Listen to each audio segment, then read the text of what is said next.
Welcome to the course of Cryptography and Network Security. This course is for 4th BTech first sem. Myself G. Prashanti, Department of Information Technology, Vignan Lara Institute of Technology and Science.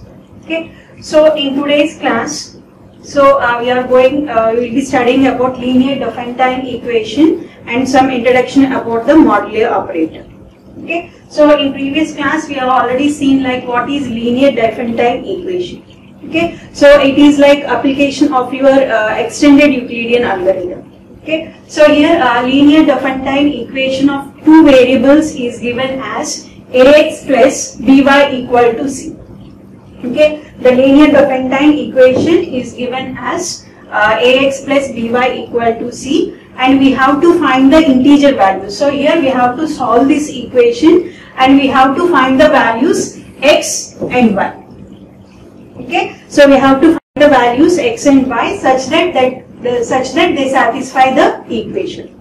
Okay, so here in this type of equation, either it will be having like no solution. Okay, it will be having like the equation will be having like either no solution or it will be having like infinite number of solutions. Okay, so to solve this type of equations, we can use your extended Euclidean algorithm and Euclidean algorithm. Okay, so to find the values of x and y, what we have to do is that first we have to find the d value. Okay, so first we have to find the d value such that d equal to GCD of a comma b. Okay, whatever the values that you are having as a and b, taking these values and applying Euclidean algorithm for finding the GCD of two numbers, we can calculate the d value. Okay, after calculating the d value, we have to check one condition. Okay, we have to check the condition whether d is divisible by c. Okay, whether d divides c. Okay, so if it is like condition is like if it is dividing. Okay, if it is dividing, then we have infinite number of solutions. Okay, if it is like dividing, we will be having an infinite number of solutions, and if it is not divisible, okay, then we will be saying that the equation has no solution. Okay, so if they are divisible, then we are saying that infinite number of solutions. If not, then we will be simply concluding that the equation has no solutions. Okay, so after knowing that it will be having infinite number of solutions, then we have to find those solutions. Okay, for finding those solutions, we are having particular solution and then general solutions. Okay, so if it is concluded that the equation has infinite number of solutions, okay, if it is concluded that the equation has infinite number of solutions, then we have to find those solutions. For finding those solutions, we will be having the formulas for particular solution and in general solutions. Okay, so those are, so see here, these are like particular solution. Okay, so the particular solution can be given as x naught. Okay, so the particular solution can be given as x naught equal to c by d. Okay, so since your equation is of the form ax plus, okay, since your equation is of the form ax plus by equal to c. Okay, so equal to c. Okay, so here what we have to do, x naught equal to c by d. You have to take this c value. Okay, you have to take this c value, and already you have calculated your d value equal to GCD of a comma b. Okay, by doing that c by d into s. Okay, so here s and t values. So you have to find s and t values by using the extended Euclidean algorithm. Okay, taking a comma b values. Okay, taking a comma b values, you have to apply the extended Euclidean algorithm. Okay, so after applying that extended Euclidean algorithm, so you will be getting s value and t value. Okay, so after and then you will be applying to those s and t values to your x naught and y naught. Okay, after finding x naught and y naught, you will be going for the general solutions. Okay, so here these are the general solution. So this general solution will be derived from the particular solution, where x equal to x naught, whatever you have calculated from here, x naught plus k. K is an integer, like k equal to 1, 2, 3, 4, any, since you are having infinite number of solutions. Okay, so since the equation is having infinite number of solutions, the k value will be 1, 2, 3, infinite. Okay, so k equal to whatever your b value, b by d, and your y value will be y naught minus a into a by d. Okay, so by applying these values, by having k equal to 1, 2, 3 infinite values, you can get infinite x and y values. Okay, so those are the infinite number of solutions. Okay, so that is how we will be solving the linear Diophantine equation by using the extended Euclidean algorithm and Euclidean algorithm. Okay, now let's go through some of the problems.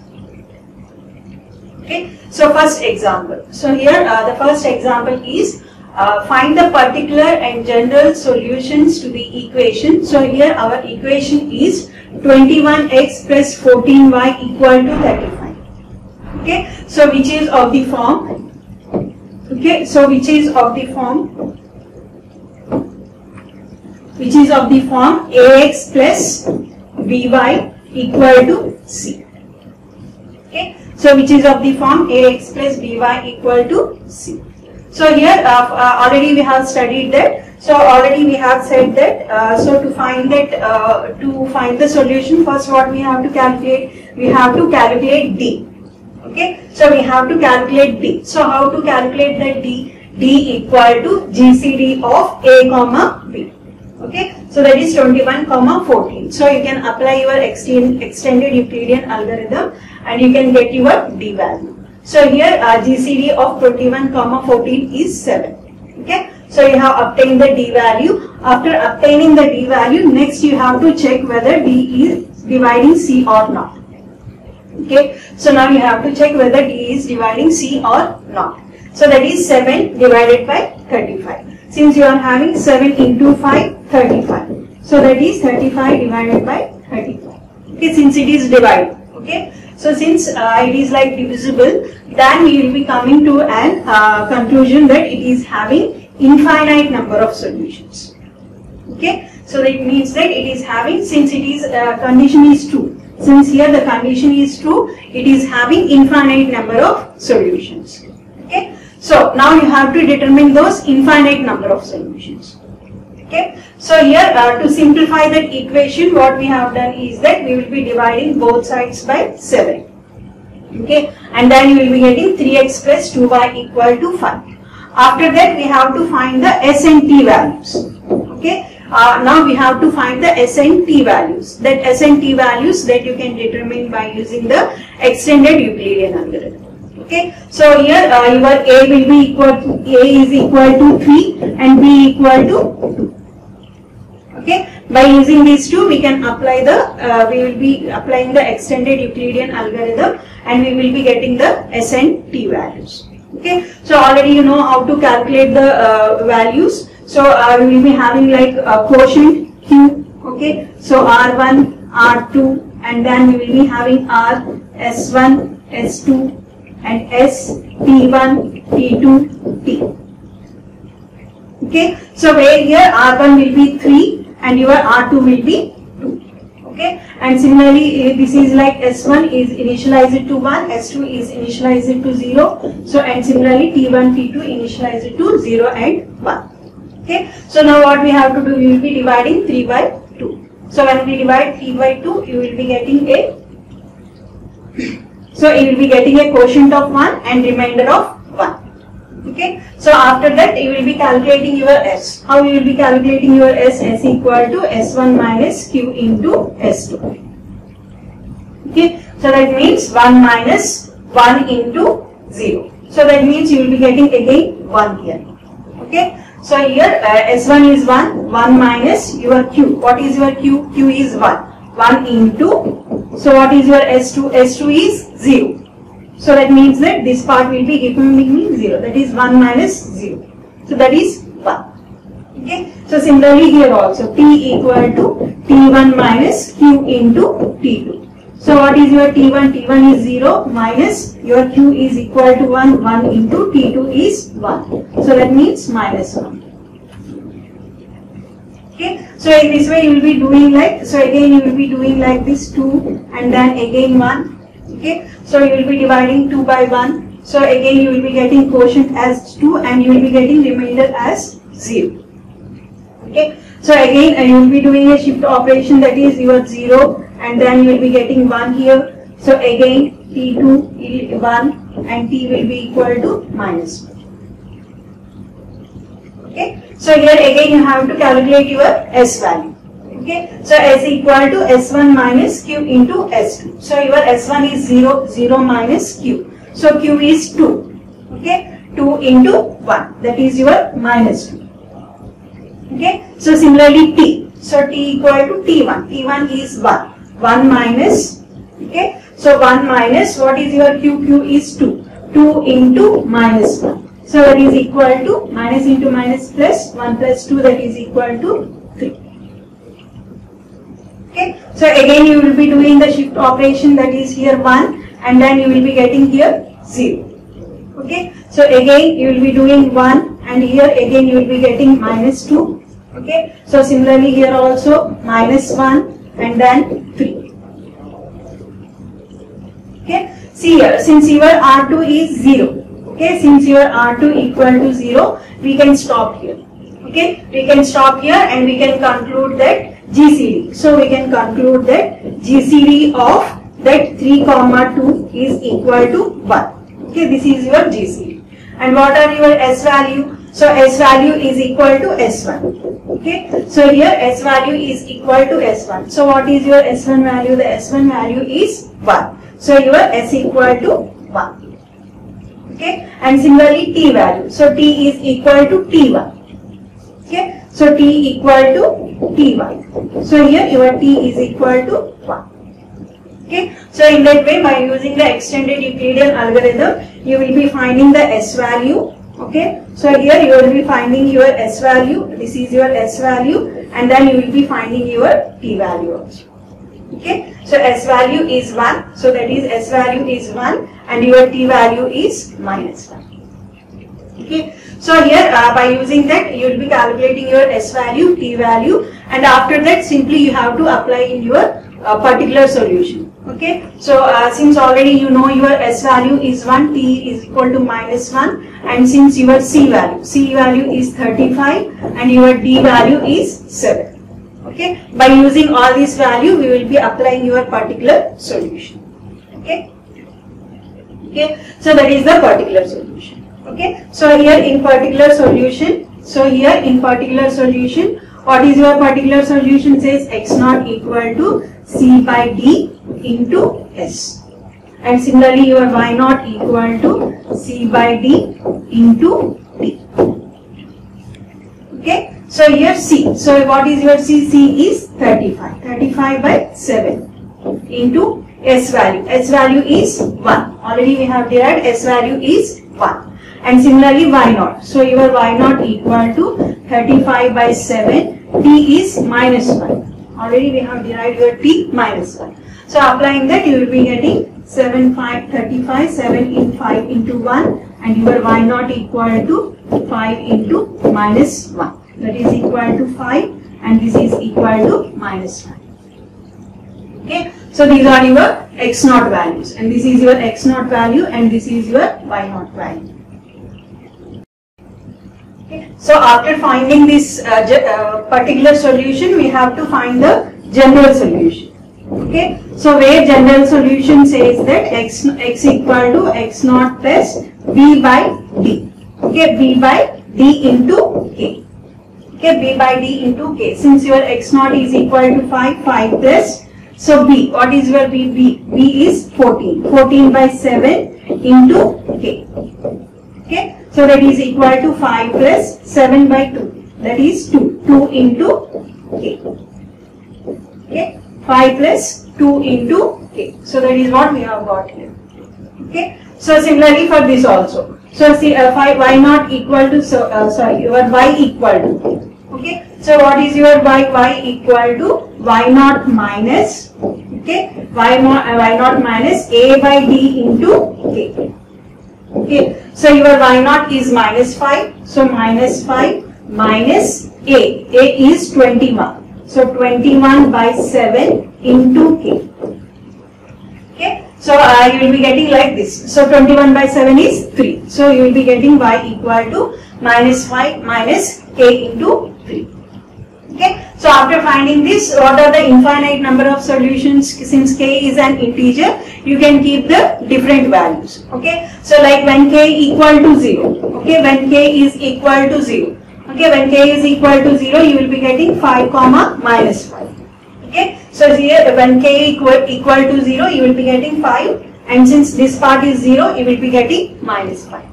Okay. So similarly when k equal to 1. Okay. So when k is equal to 1, 1 into 2, 2 plus 5, 7. Okay. So 7 comma. So similarly there also. So k is 1, minus 5, minus 3, that is minus 8. That is 7 minus 8. Okay. Similarly for k equal to 3 also. In that way we can get infinite number of solutions. Okay. So here after deriving that, you have to take the values k equal to 1, 2, 3 up to infinity. Okay. So k equal to 0, 1, 2, 3 up to infinity. Okay. When you are taking k equal to 0. Okay. When you are taking k equal to 0, your x value will be equal to 5. Okay. So when you are taking k equal to 0, so here your x value will be equal to 5 and your y value will be equal to minus 5 when k equal to 0. Okay. So this is when k equal to 0. Similarly when k equal to 1. Okay. When k is equal to 1, 1 into 2, 2, 5 plus 2, 7. Okay. This is 7. And similarly k equal to 1 minus 5 minus 3, that is equal to minus 8. Okay. So similarly k equal to 2. Sorry. So when k equal to 2. When k equal to 2, so 5 plus 2 is 4. 5 plus 4, 9. Okay. And similarly minus 5 minus 2, 3 is 6. Minus 6 minus 5, that is minus 11. Okay. So in that way k equal to 1, k equal to 2, in that way infinite number of solutions we can determine. Okay. So that is one example for linear Diophantine equation. So similarly this is the second example. Okay. So here also it is of the form ax plus by equal to c. Okay. So here also a is your 25 and b equal to 10. Okay. And then you have to find c equal to 50 and you have to find d. Okay. So your a equal to 25, b equal to 10, c equal to 50. And then you have to find the d value. D equal to GCD of a comma b, which is 5. Now since 5 divides c, so what is c? C is 15. Okay. Since 5 divides 15, so we can say that it is having infinite number of solutions. Okay. So you can, since you can reduce the equation as 5x plus 2y equal to 3, and then we can solve the, by applying the extended Euclidean algorithm, we will be finding the s values and t values. Okay. So by taking a equal to 5, okay, so by taking a equal to 5 and b equal to 2, okay, and applying the extended Euclidean algorithm, we can find your s values and t values. After finding your s and t values, we will be solving the particular and general solutions. Okay. So like particular solution x naught equal to c by d into s, we will be getting like 3 and y naught.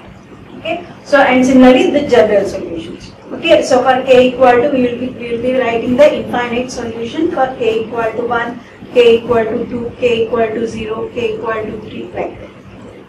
Okay. So that is the equation, second problem for the linear Diophantine equation.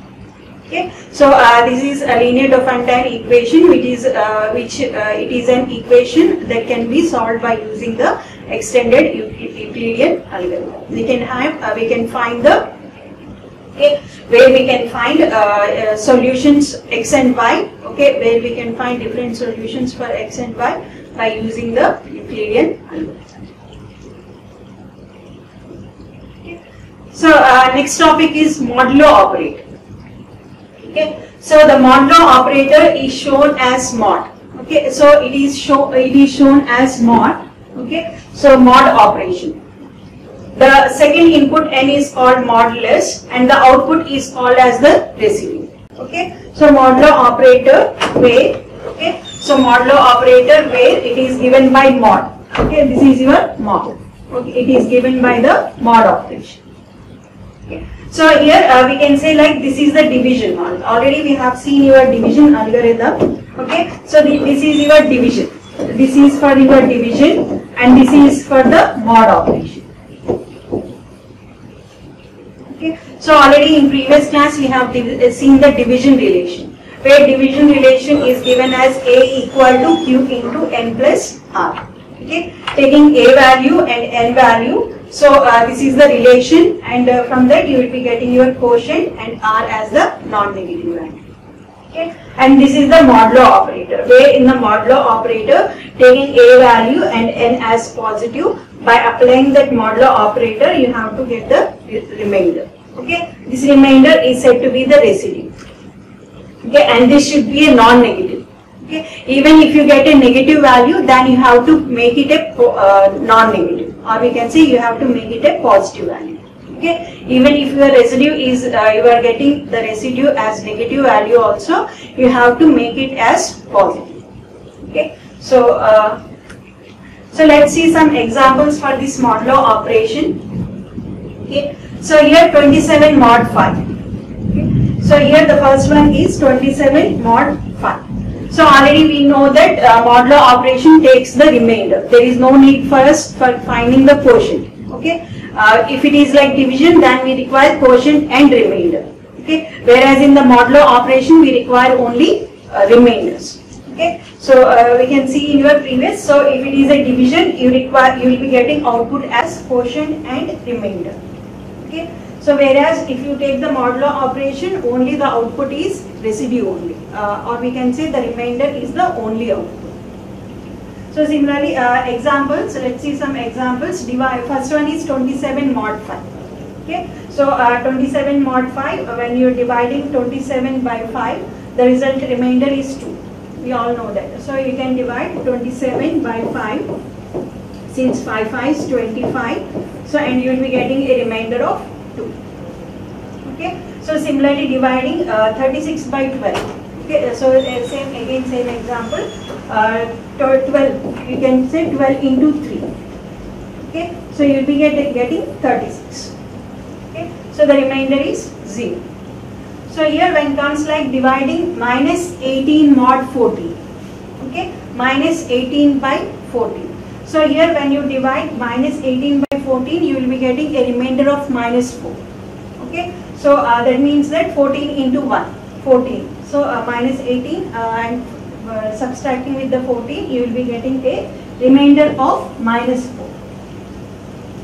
Okay, so dividing minus 18 by 14, we will be getting a remainder of minus 4. Okay, but here already we have said that the remainder should be non-negative. So to make it positive, what we have to do, we have to add it with the modulus. Okay, the remainder has to be added with the modulus. That is your remainder equal to minus 4. And what is your modulo operation? Your modulo is 14.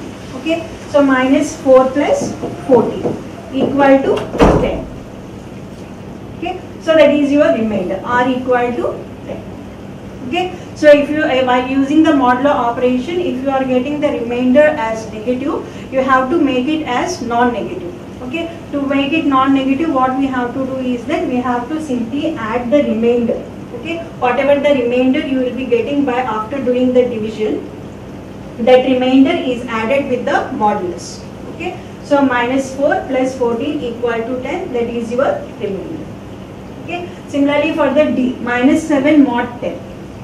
Okay, so here dividing minus 7 by 10, results are equal to minus 7. Okay, so when you divide those, you will be getting the remainder as minus 7.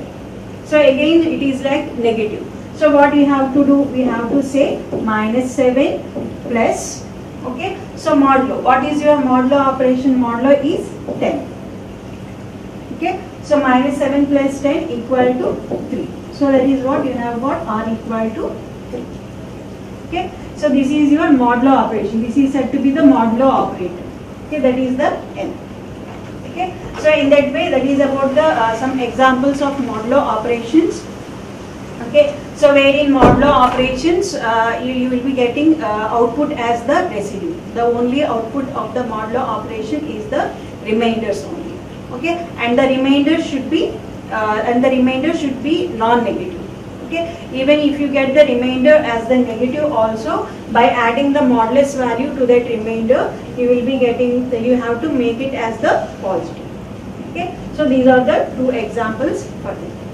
In this class we have seen the linear Diophantine equation by using the Euclidean and extended Euclidean algorithm. So how to find the infinite solutions for the linear Diophantine equation. And similarly we have seen some introduction about the modulo operation, where the modulo operation A mod n, we will be getting n m, we will be getting as remainder. Okay, the only output for A mod n will be remainder. Okay, so where n is said to be the modulus. Okay, n is said to be the modulus and r is said to be the residue, or sometimes it is said to be the remainder.